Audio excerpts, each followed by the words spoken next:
markii ay arkeen qodobka 7 faqradiisa koowaad ee dastuurka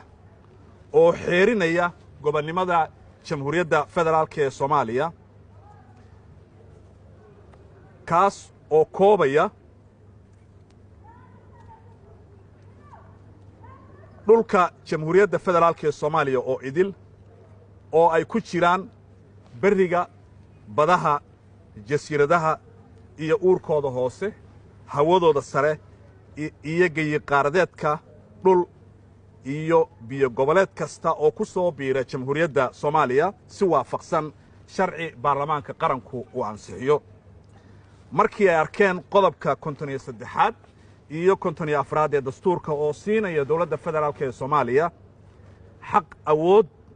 ee gelista heshiisyo caalami ah gaar ahaan arrimaha la xiriira